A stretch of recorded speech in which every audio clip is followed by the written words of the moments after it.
The key to a great piece of music is its ability to evoke emotion in the audience. For the staff at Western Hills Music, there's no emotion quite like the one that accompanies an instrument donation. Truly, the music lives on, so it's really a great thing for everyone. It really is, because, you know, some of the kids go on and really get it. Gordon Brown's shop has been supplying symphonies in the greater Cincinnati area for years. I don't really do it for a lot of money, obviously. You know, I mean, that's not why I'm here. For the last decade, this workbench has seen everything from woodwinds to whistles and has been giving to those who relish in rhythm the chance to fill a burning desire to play. And then we started getting people giving us instruments, and we got the idea probably 10 years ago. Well, it's called the Pitch Program, putting instruments into children's hands. Gordon came up with that. In several music programs, you will find a medley of melody-making instruments that came from this very place at no cost to the children. We clean it up, sanitize it. If it does need any repair, we take care of that. And then I kind of seek out the schools. Where we have done dozens and dozens and dozens at this point. I don't even know how many, really. A memory that's worth noting has been lost in the music. Is that good? That is so good. This is a 6'7" tattooed tower of a man whose most traveled tales aren't the ones that come from behind the wheel of his truck. Put your seatbelts on. With my personality, that's kind of me, to be out on the open road, not having someone over top of my shoulder all the time. When John Drury is done driving, he shifts gears to the streets of downtown Hamilton. I think I am breaking stereotypes. Yeah, people are really, really shocked, and I think that's kind of the surprise factor, you know what I mean? The dancing trucker is how people in Hamilton know Drury. Light on his feet is the man who couldn't tie his own shoes years ago, but has now danced his way down 100 pounds. You know, I have a family, I have a wife, I have 2 sons, and I mean, I want to be around as long as I can for them, and now I have a grandchild, and you know, I just want to be active. A trucker by trade, a certified dance instructor by choice. Videos of the dancing trucker have been shared all over social media, but Drury hopes it's the smiles that travel the furthest. In love with the shape of you. Yeah, there he is. Trying to share the positive energy and just trying to even make people laugh, you know. I'm sure I get laughed at, right? But that's okay. You can laugh at me as long as you're laughing.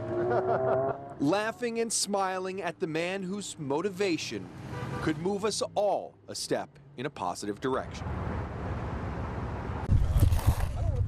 The most talked about mystery in Mason is a middle-aged dad whose museum-quality work is always on display. For some reason, I just bought a pair of rollerblades. It must have been during the craze, and put them on and decided to go down my parents' steep driveway. That was not a good decision. Since that faceplant, Bill Kramer has spent years on his blades. Life happens when you're out rollerblading. I never know what's going to happen. Every time I come out here, there's something new. The pavement, his stage, and for many years, parked cars, serving as his only audience for the man who commonly skates at night to avoid the summer heat. Now social media has changed that. Mind blown. It's nice. I just do it for fun, you know, but if people respond, or a lot of kids, I see them in the car and they wave, hey, it's the rollerblade guy. This was a lot of work. Oh my gosh. An artist by trade, Kramer had a hand in drawings for Star Wars toys and medical equipment, some of which is on display at the Smithsonian. But it's what he has a foot in that gets people's attention. I was blessed with some talents, and we all have those, and you know, we spend the rest of our life trying to explore what those are, and in any form. It's easy to draw parallels between his skates and his sketches. This I find art in. It's just like a study in motion, It's exercise, there's creativity involved. From that faceplant to his current form, Bill's persistence for his passion has certainly paid off. Reporting in Mason, Ken Brown, Fox 19 Now. The call to action turned into a walk through the woods for Newport police on Tuesday night. Buried in the brush was a former tattoo artist, broken and out of options. We was doing what we had to do. We was up there in that tent staying. It's an old homemade tent with tarps and blankets and tree limbs. The we is Jody's family of 5, which includes 3 small children. And with mom 8 months pregnant, it will soon be 4. Obviously, we couldn't leave them staying in the woods with the kids. You know, you open that tent and these 2 faces, the little kids pop up and look at you. It was heartbreaking. With temperatures near freezing, police loaded them up in the squad cars and out of their own pockets got the family a 6-night stay in a hotel. When they come up there and got me out of there, I thought I was in trouble, you know what I mean? They said, no, we're going to help you. Come on, you ain't in trouble. They try, and they don't always have the necessary means to do what everybody else can do. So they need people to step up for them and help them out.